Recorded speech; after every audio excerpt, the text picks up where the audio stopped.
Hello, how are you? By the way, my name is Jared, and today I'm going to discuss about the number one fear when it comes to retirement. What do you think is the number one fear when it comes to retirement? Okay, what do you think? Can you think about your retirement plan? What do you think is your number one fear when it comes to retirement? Generally, what do you think is the number one fear when you retire? After you work from all the years that you work, and then the retirement comes, what is your number one fear? Can you guess? Or it's your personal answer. It's your personal point of view. What do you think is your number one fear? By the way, my name is Jared, and I am a nursepreneur. The key difference between money and wealth. What is the key difference between the money and wealth?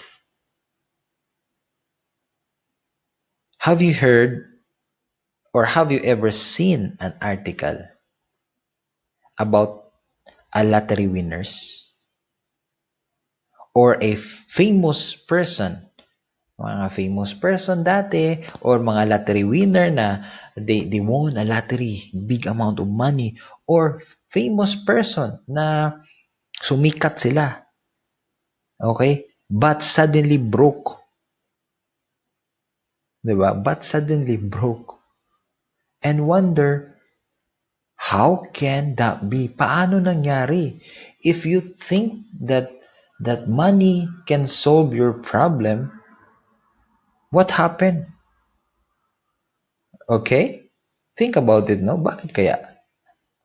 The answer is actually quite simple. Some people just don't understand that wealth really means. Too often, no, I hear people say things like, if I only had that high-paying job, kung mayroon lang sana akong mas malaking sahod sa trabaho, I'll rather be financially free. Financially free na sana ako pag mayroon akong malaking income sa trabaho. Diba? Usually, yan ang naririnig natin. Karoon lang ako ng mas malaking income, I will be financially free. Or if I was a millionaire, okay, then all of my money problems will be solved. Kung mayaman lang sana ako, di ba? Kung mayaman lang sana ako, ang aking money problems will be solved. Yun ang akala natin, no? Pag marami tayong pera, pag mayaman ka, ang money problems mo ma-solve. Yun ang iniisip natin. Is that what you're thinking also, na pagkaroon ka mas maraming pera, pagka malaking sahod mo, you will be financially free and mawala yung ma-solve yung problema natin sa money problems, ma-solve yung problema natin. Is that what you're also thinking?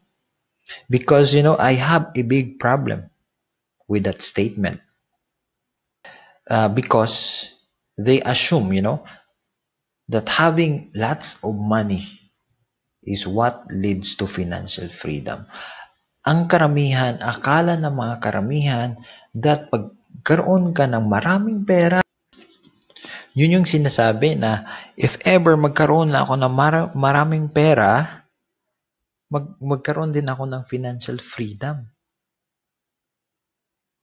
I can tell you, sabihin ko sa yung totoo, it doesn't. It doesn't. Okay? In fact, alam mo ba, you can have a lot of money and still be poor?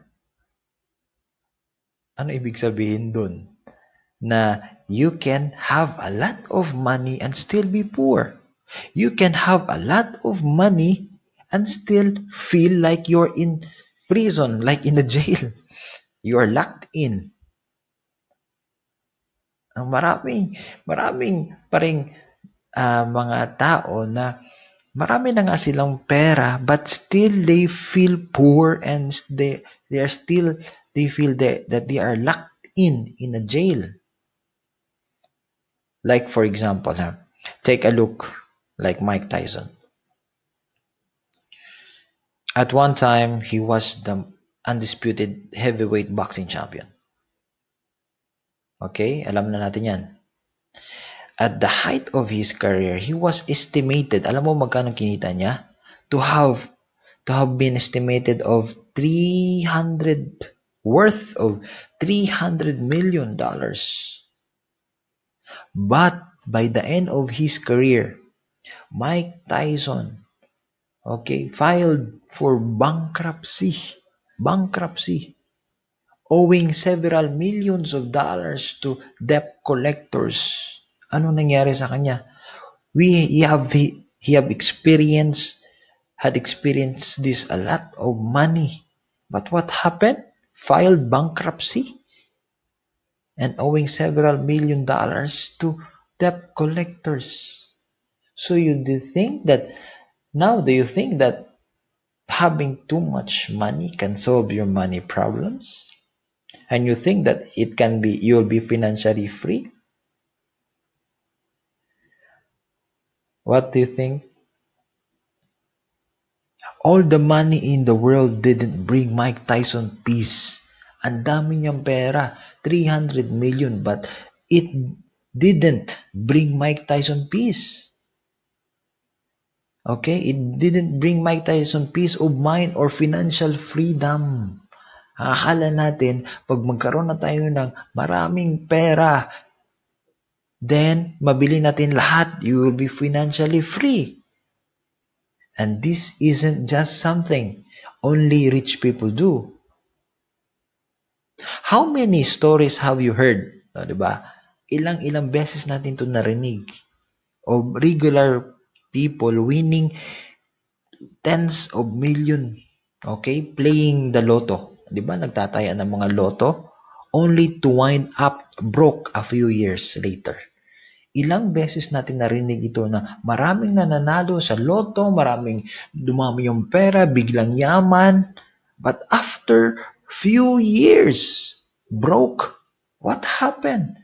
Kung sabihin natin na if maroon lang akong malaking sahod, magkaroon lang ako ng maraming pera, I will be financially free and I will have this I can solve my money problems. But what happened to this? Have you wondered why? What happened? So does money solve your money problems? Most people define, okay, most people define financial freedom as having enough money to retire. Para magkaroon ng enough money, para magkaroon ng financial freedom, para pag-retire ko, ang dami kong pera. Do you know that the number one fear when it comes to retirement? Okay, can you guess the number one fear when it comes to retirement?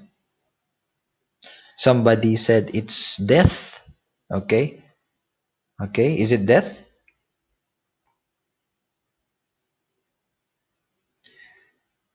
If your answer is death, then you'll be wrong. According to the Forbes, gumawa sila ng survey, they did a survey, and it turns out that 20%, 20% of people are worried about dying. So 20% they are worried of dying. Takot sila. 20% takot na mamatay after retirement. Versus 58% of people are worried about running out of money. 58%. 58% of people are worried, okay, take note, worried about running out of money in retirement. 58% pala. Okay, the number one fear when it comes to retirement is running out of money in retirement. So according to Forbes, 58% of people are worried about running out of money in retirement. So, anong ginawa ng usually mga tao ng 50%? So, because of that fear, because takot tayo, so karamihan sa tao, takot of that fear na hindi ako takot usually, hindi daw takot mamatay. After retirement, mas takot ang tao na mawalan ng pera after retirement. Is it that your fear too? Or mostly, that is the fear of after retirement, anong susunod na pagkakitaan after abroad when you retire? So because of this fear, I believe that is why, most people seek a job. So that is one of the reasons that people seek a secure job with a pension. So chasing after some arbitrary numbers is not the true meaning of financial freedom. So that is most of the people, because of this problem, most people really seek secure job with a pension. Yun ang iniisip ng mga tao kasi takot nga. So people actually choose security over financial freedom. So the problem with that concept now is for most people, there's no such thing as enough money. The ability is that financial freedom is not about how much money you have. Kaya nagtatrabaho ka the whole of your life kasi takot ka na mawawala ng pera. The reality is that financial freedom is not about how much money you have. Rather, it's about a change in your mindset. A change of your mindset. You have to change your mindset to understand that financial freedom comes from financial intelligence. Anong ibig sabihin natin dito? When you have financial intelligence, you understand the importance of investing in assets. Bakit? I define assets or asset as an investment that puts money in your pocket instead of taking it out. Asset is defined as putting money to our pocket instead of taking it out. Taking it out is liability. So instead na igastos mo yung pera mo, you invest into asset. Okay? So dapat natin maintindihan na ang financial freedom comes from financial intelligence, hindi maraming pera. Financial intelligence. Okay? I will explain it further, ha? Ito. When you generate enough money, when you generate enough money from your asset puts money to your pocket, diba? Asset puts money to your pocket. Example sa mga asset na mag-puts money to your pocket is like rental incomes. Those are assets that puts money to your pocket na wala kang ginagawa. 'Di ba? May darating na pera sa iyo. Or business that puts money to your pocket. Passively. That equals to your expense. So if ever that asset not from your job, assets earn enough money from your assets, or not from the job. Remember, not from the job. From assets that equals to your expenses, then you are financially free. Ibig palang sabihin sa financial freedom, your income versus or minus expenses, and if it has a positive cash flow, or equal, then you are financially free. And have peace of mind. And when your asset generates more, now if your assets mag-generate pa more cash flow, meaning to say positive cash flow, meaning mas mataas pa yung kita mo kaysa expenses mo, then you are financially free.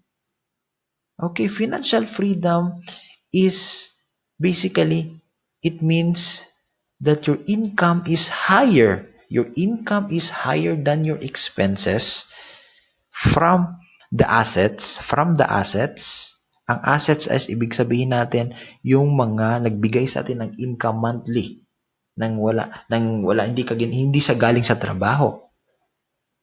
And if it equals to your expenses, mag-equal sa expenses mo, then you are financially free. Wala kang ginagawa, kumikita ka. Okay? Like mga rental incomes, like sa business mo. Okay? Then you will have a peace of mind. Lalo na pag yung assets mo, mag-generate ng more income monthly to you. So, if ever, example, it doesn't mean na kailangan millions yung kita mo. So, let's draw para mas maintindihan. Okay? If ever na your income, okay, this is the financial statement, ha. If ever na your income, okay, if ever na your income, okay, is greater than your expenses. Okay.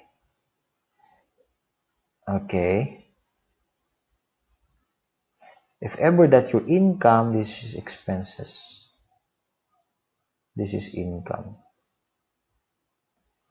If ever that your income is greater, okay, than your expenses, mas mababa yung expenses mo, then you are financially free. You are financially free. Ibig sabihin, kung kumikita ka ng 50,000 a month, sabihin natin 50,000 a month ang kinakita mo, okay, if ever kumikita ka ng 50,000 a month, and then this is your income from asset, ha, hindi siya income from job, okay, income from assets, okay, income from assets, okay, income from assets. Okay, income from assets. If ever yung income mo is 50,000, tapos yung expenses mo is 25,000, okay? 25K ang expenses mo. Ang difference nito is, magkano? 25, diba? Ang difference nito is 25K. So, ibig sabihin, you are already financially free. Mas mataas ang income mo kaysa expense. Right? That's so simple. Ang definition ng financial freedom. So, para hindi tayo ma-stress, financial freedom defines us, mas makita natin dito sa financial statement para mas hindi ka ma-stress na mas mataas ang income mo, kahit gaano pa yan. Kung okay ka na sa lifestyle na 25,000 is enough for you, mabuhay ka na 25,000, then if 50,000 ang iyong income monthly, then you have 25,000K, you are already financially free. Right? Coming from the assets, that's why the importance of having an assets, building an asset is so important kasi ito ay generational. Your assets are generational wealth. It's a generational wealth kasi ang job is temporary. Temporary kasi ito siya, temporary income,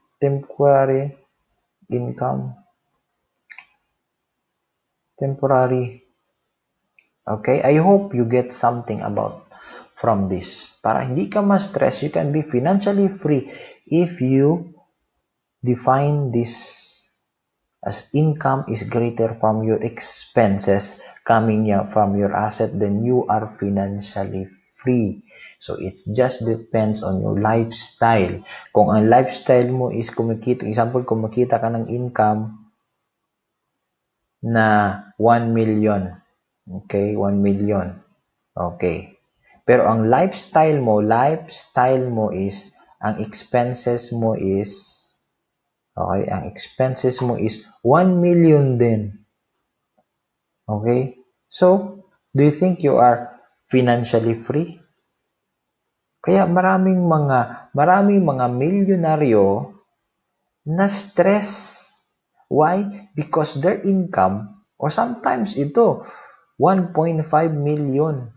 Okay, 1.5 million ang expenses.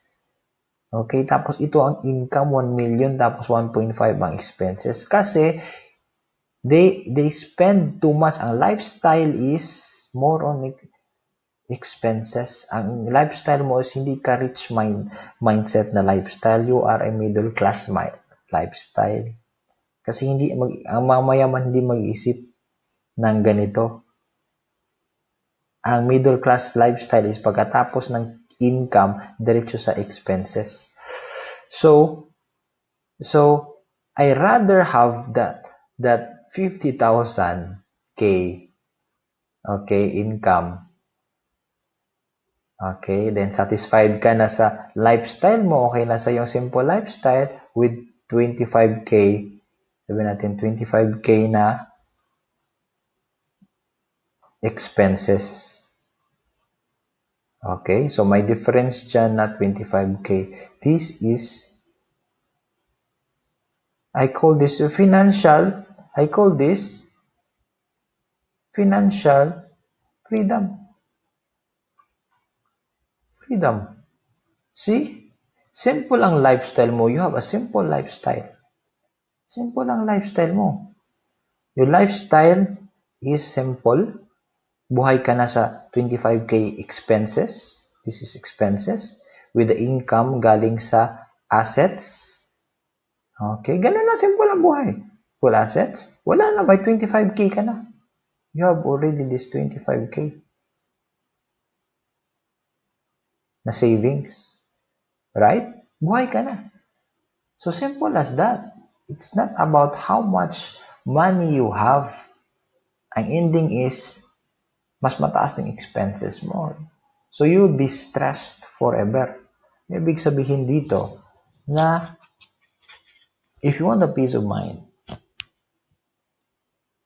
gusto mo talagang peace of mind, you build assets that generates more money para hindi ka ma-stress and maintain that simple lifestyle, right?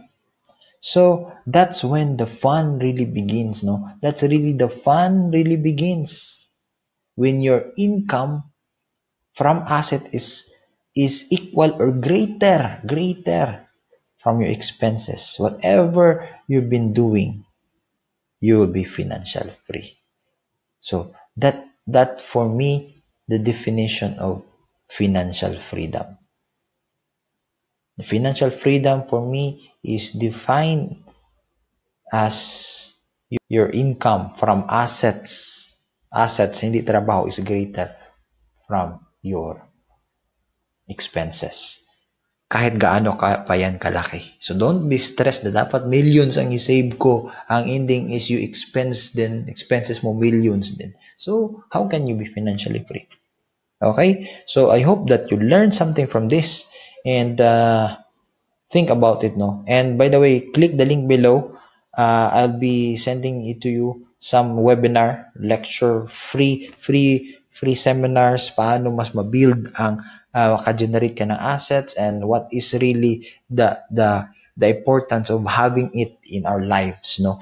Ma-businessman siya and assets siya coming from any source of investments, no? Kaya importante siya para ma-replace ang ating job kasi job is temporary. So, thank you and para hindi tayo ma-stress balang araw na pag mag-retire tayo. So, I hope you learned something. The importance of financial freedom and I hope na naintindihan natin. So, don't be stressed na dapat marami kang pera. It won't really solve your money problems. If your lifestyle mo is mataas na sobra-sobra, then you will have a problem financially. So, mas stress ka ng mas stress. Okay? So, that's it. And so far, sana may natutunan kayo. Click the link below and attend to our free webinars, trainings para mas marami kayong matutunan. Thank you. And this is Jared. And I am the nursepreneur. Keep safe. Now we understand the meaning of financial freedom. Financial freedom comes from financial intelligence. It's not how much money you make, it's not how much money you have. Okay? Have you seen those people who are very famous and very rich? Okay? You've known those people that they are so famous enough during their productive age, they are so rich enough, or those celebrities that are so famous, and what happened after a few years, or when they stop working? See, where they put their money? So it's not about how much money, it's about financial intelligence that makes people richer and what, financially free, the financial intelligence. So look at those rich people, what they are doing. They are so simple because they know where to put or where to spend the money. They are focused on building more assets, because when you build asset, it creates income. Okay, it creates income more than expenses. Okay, so financial intelligence is the way to financial freedom. So financial freedom is so simple. If your income from your asset is greater than your expenses, that's it. And you live a lifestyle, you satisfied with your lifestyle, then it's okay. If you want a higher lifestyle, what you will do, you increase your income from your assets. If you increase that income from your assets, then it's okay. Because if you're earning 1,000,000, then you're spending million too, it's not healthy. That is not financial freedom. You earn 2,000,000 a month and you're spending 2,000,000 a month or more than that. It's not healthy. You'll become stressed. So financial intelligence is more important, and it is the way to financial freedom, the financial intelligence. So thank you, and I hope you learned something from it. And I want to increase your financial intelligence. We have webinar trainings for free to enhance your financial IQ. Okay? Thank you for your time. And this is Jared. I'm just here to share to you because I am passionate about sharing good news to other people. Thank you. God bless and keep safe always. Be financially intelligent. Thank you.